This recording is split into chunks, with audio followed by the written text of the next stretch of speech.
Tens of thousands of migrants crossed into Spain's North African territory of Ceuta from Morocco. While most of them have since returned, Spain's been condemned by right-wing politicians in Europe and the United States. Is the criticism about border management or is it politics? This is Inside Story.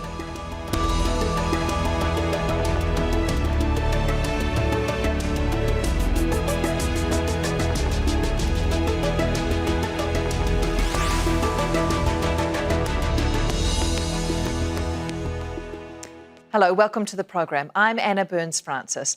Images of migrants from Morocco streaming into the Spanish territory of Ceuta in North Africa have once again thrust the immigration debate into the spotlight in Europe and elsewhere. Despite the sea barrier separating Ceuta and the mainland of Europe, some EU countries have announced controls at their borders with Spain. Italy has suspended Schengen rules allowing border-free travel. President Trump has also weighed in, attempting to tie the brief migrant surge in Ceuta to the US midterm elections in November. But why did the influx happen now? And what does it mean for Spain's relatively migrant-friendly policy as it faces hostility from large parts of Europe? We'll put that to our guests in just a moment. But first, this report from Ama Boateng. Tens of thousands of migrants streamed into the Spanish territory of Ceuta on the north coast of Africa on Thursday. They got around the border fence by swimming or pushing through the wire. Spain's Prime Minister blames trafficking networks for spreading misleading information online, suggesting that migrants arriving by sea would be allowed to stay in the country. That's after a court ruling in July limited the government's ability to send back migrants entering the country without proper documents. What we're doing is speeding up everything related to the processing of cases and the repatriation of migrants who have entered irregularly, mainly since yesterday. As you can see, many of these migrants are already leaving. The Spanish government says most of the people who've crossed over have now returned to neighbouring Morocco. But dozens of people died while trying to reach Ceuta. We saw dead bodies in the morning. It was heartbreaking. Imagine a man crossing into Ceuta with his wife and their infant. Do you really think a salary of $300 is enough? Of course it isn't. I spent maybe 14 years for studying, but it's nothing. Just sitting in your home or working for 12 hours for a less salary. So that's why I come into here. But also here, I didn't find any opportunity, so I should go back. The incident prompted strong reaction in Europe. Italy's Prime Minister announced the temporary suspension of free movement with Spain. Giorgia Meloni said the images demonstrated that illegal immigration poses a concrete threat to the security of Europe's borders. The head of the European Commission called the situation unacceptable. And across the Atlantic, US President Donald Trump used the incident to criticize the Democrats ahead of November's midterm elections. We have the safest border in the world. If we're not in office, our country will be invaded at levels that made Spain look small time. Spain's socialist government is taking a different approach to migration. Earlier this year, the government gave residency and work permits to hundreds of thousands of migrants already living in the country without permission. For the thousands of people risking their lives to make it to Europe, it's not about politics. Many say they just want the opportunity to make a better life for themselves and their families. Ama Boateng, Al Jazeera, for Inside Story.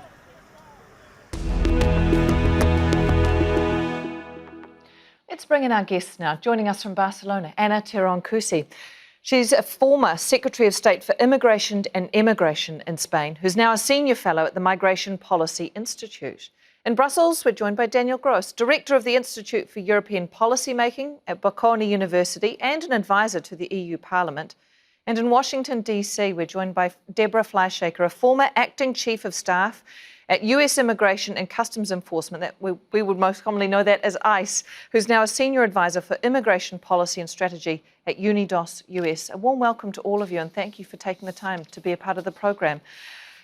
Anna, I'll start with you. Most of the migrants who crossed that border from Morocco have now returned. They were given no food, no water, and certainly no wider access to the EU. Is this a one-off, or is it symbolic of a wider issue that needs addressing? Well, first of all, I think it is very important we understand what is Ceuta and where Ceuta is. Ceuta is surrounded by a fence. At the other side of the fence, you have Morocco, and the other gate for leaving Ceuta is the Mediterranean Sea in the Gibraltar Strait. So although obviously Ceuta is Spain and is part of the Spanish land, it's separated from the continental Europe. And I think that this is extremely important, you cannot travel between Ceuta and the rest of the Schengen area, let me put it in a very accessible way, without showing your passport or your ID card. So what happened in Ceuta is that people arrived there misled by information who told them that they could jump to the continental European platform. And this didn't happen. The city was closed. They could do nothing, and they simply went back. That was a dead game because in the meantime, around 70 people died. But at this very moment, what is happening is that the vast majority of these people is getting back to Morocco because you can go nowhere from Ceuta. Yeah, as you point out, dozens of people did lose their lives. Daniel, given that a lot of this is being attributed to a social media misinformation campaign, what prompted that? What do you think was driving the behaviour or even driving that information that people were getting? What prompted the incident? Well, I think we still have no firm confirmation of the social media story, but what we hear from many of these people who came was that suddenly on their feed appeared the notice that if they could get into Ceuta, the border was open, and then these people perhaps are very badly informed. They dreamt of going into Spain. But I wanted to come back to your first question. It's both a one-off, because these people came and then back to Morocco, and it's a symptom of a very deep malaise in the countries around us. If you have a country like Morocco, which is actually perhaps better off than Libya, Algeria, or any of its neighbors, and a social media feed is enough to send 50,000 people rushing to the border, risking their lives, that speaks about a very strong urge to somehow leave their country, come to Europe. And I think that is the real political significance of this event.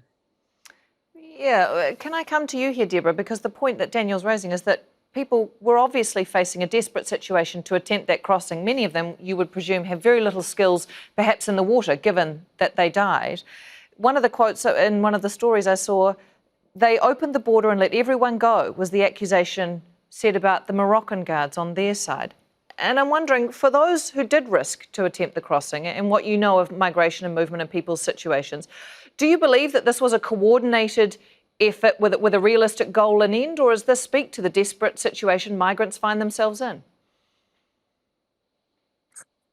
I want to be clear about what I know and I don't know. I think that migration is a very difficult issue. I think that it's pretty clear that migration can be affected by misinformation and by smugglers and by governments. And migration is so interconnected. Spain is dependent on Morocco. Morocco is dependent on Spain. I think that it speaks to desperation on the parts of people who were trying to come there. And I think the response by Spain shows that countries have a challenge but a responsibility to also control their borders. Yeah. How much then? You talk about misinformation contributing to this. That obviously didn't used to be a problem, but migration has always been an issue across particularly land borders, but in certain areas of the world as well.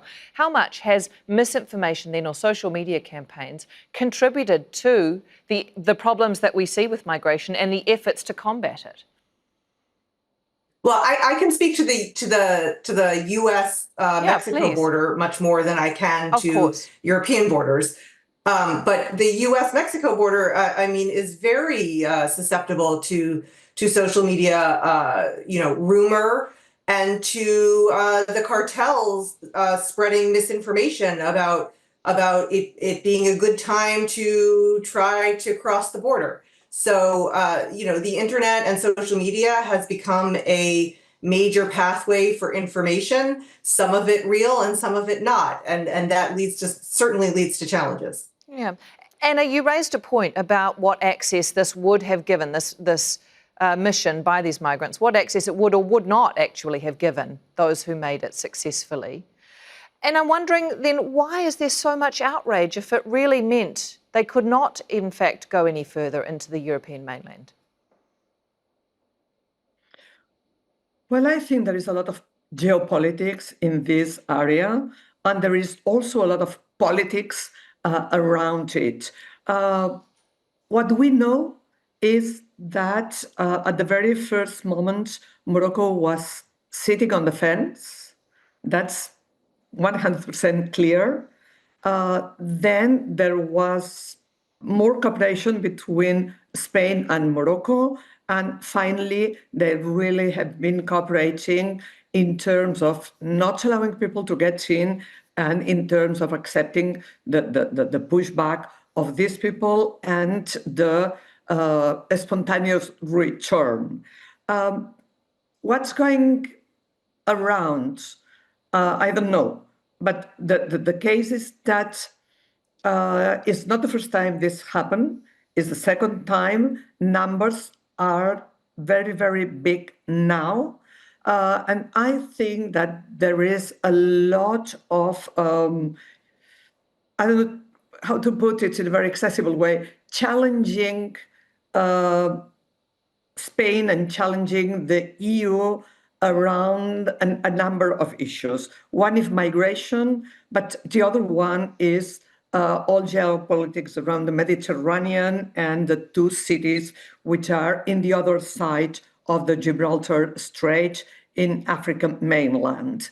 Having said that, I think that what EU would do immediately, it would make a difference on how this problem will be tackled in the nearly future.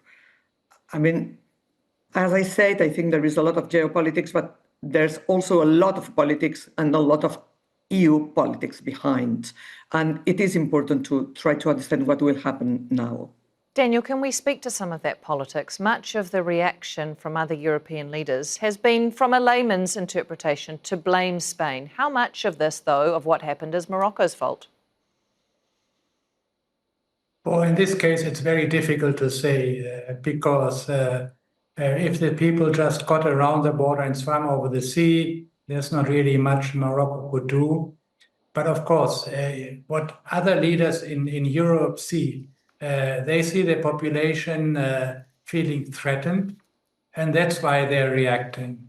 And not so much because they know that there's an actual threat, because as a colleague from Spain said, there's absolutely no danger that these people will actually reach Europe or the Schengen area, but they want to give a political signal.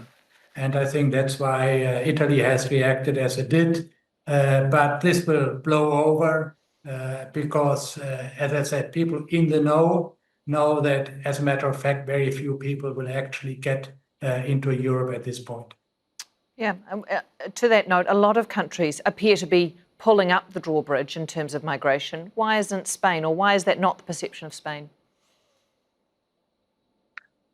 Well, Spain has had a much better also experience with integrating migrants, especially those coming from Latin America who speak the same language and perhaps culturally closer.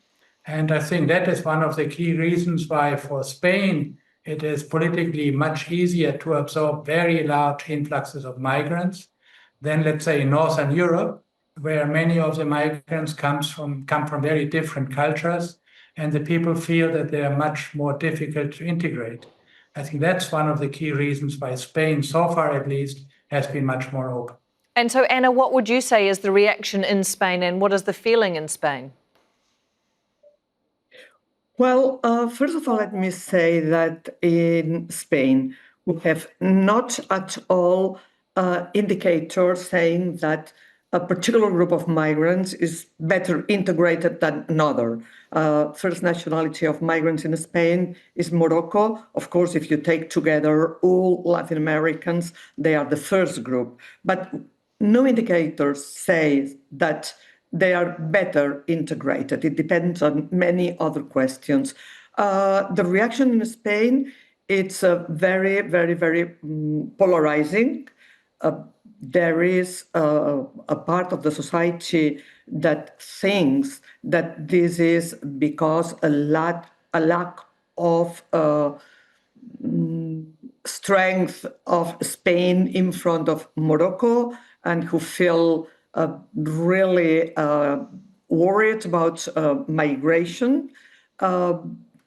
In general terms, and this is not different from other countries in the European Union, others think that this is a manageable situation.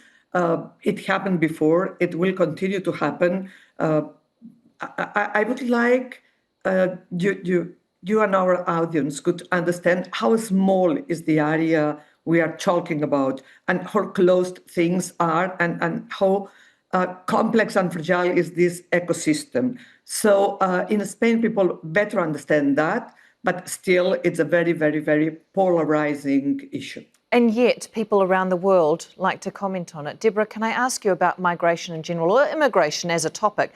Because we see this not just in the European reaction, but it does happen in America as well, or it's perceived to. Why is it that the topic of immigration, when they say it's taken seriously, what do you think means that that correlation becomes seriously equals being banned, as opposed to controlling immigration and allowing those people to contribute to the workforce or the economy? What is it about the word taking immigration seriously that results in the concept being that it's something to be banned?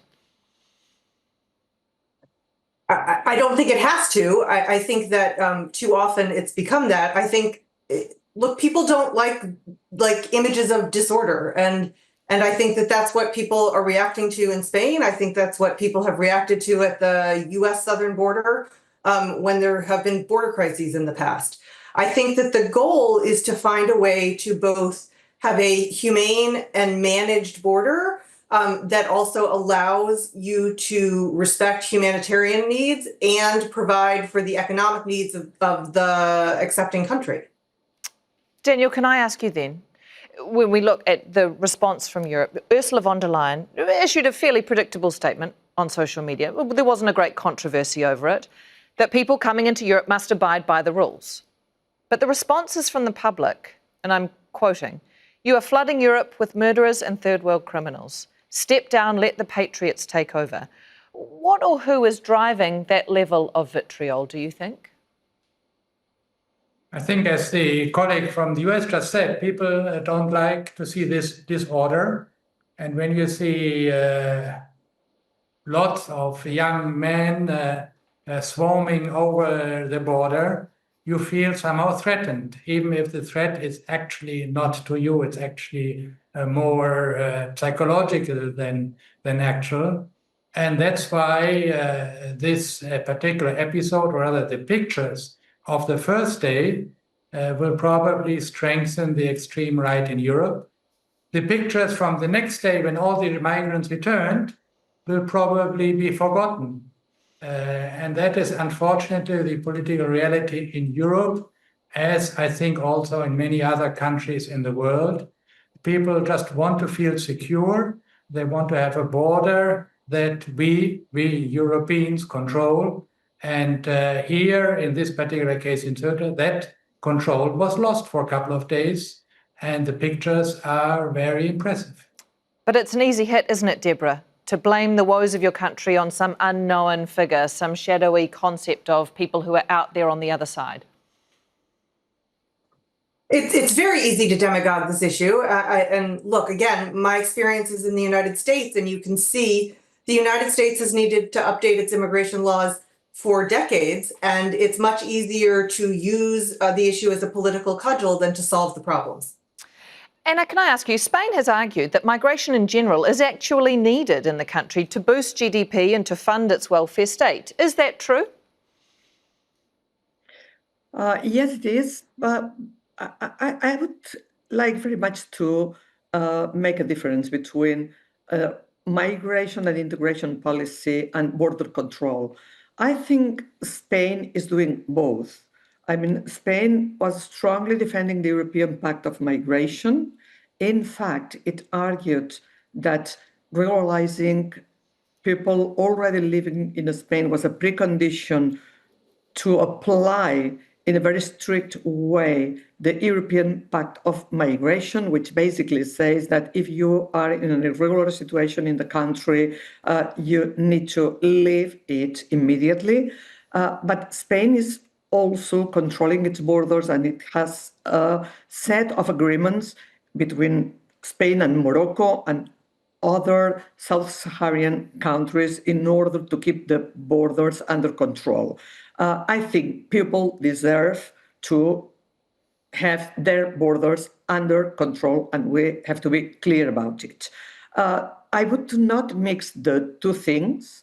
Regularization was for people already living in Spain, I mean migrants already living in Spain before the 31st of December 2025, and they had to prove that they had been living in Spain at least for 5 months and under some conditions. First, no criminal record. Second, the possibility to have a job, etc., etc. They could be regularized. When a country does that, it's crystal clear that it's not going to repeat this operation anytime soon. So I don't think that anyone in the world can think that Spain will regularize again, and this is because that this is the reason why people come from abroad to any kind of piece of Spanish land to try again to find to find a residence permit and a work permit for them. I would separate both things. What happened in Ceuta is linked to other circumstances, and it's linked with our relation with third countries. It's very much linked to geopolitics, and it's not clear now what happened, but for me, it's not clear that that was only about smugglers. I can't see what kind of business model can be worth for smugglers. I mean, they are supposed to get money from the people they are moving around. It is not the case. It was a spontaneous movement pushed by misinformation in the social media. It was an spontaneous step back by the same people. So I think that it will take time to try to understand what really happened behind. And probably it's not so linked with any kind of migration policy. Yeah. Daniel, to Anna's point there about migration policies, some of the commentary coming out of European politicians has been to tie this incident to Spain's broader political policies and recent decisions. But I'm wondering, when we hear things like Poland's Donald Tusk saying that border protection in Spain must be tightened if Schengen is to survive, help me understand this reaction from European politicians, why they feel that they are so threatened and make these statements. Again, it's because this is not a question of substance, but of politics and impression. I think the colleague from Spain was quite right in saying that actually Spain has a pretty good control over its frontiers in general, and that Spain actually has fewer illegal border crossings than Italy over the last years. But what people see is a temporary loss of control, and that makes the position of center politicians in Europe, all over Europe, more difficult. They have more difficult explaining their electorate that, yes, the European border is secure, because people will say, Just look at the big figures. There are these hordes waiting to come over. And before you explain to them that they can never get into Spain, you have already lost the audience. And I think that is why politicians all over Europe have to say what they are saying right now. We have to strengthen our borders. Maybe we suspend Schengen. They all know that on the substance, that's completely useless. But they have to do that because these pictures, this temporary loss of control over the border, gives the impression that Europe is not protected. And that's the key issue for people. They won't have the feeling that they are protected. Deborah, I'm sorry to ask you this with only about a minute to go, but I hope this is probably more in your wheelhouse, this last question, because we also saw Donald Trump wade into this with his comments about it. Who was he talking to, though? I think he was talking to the American public.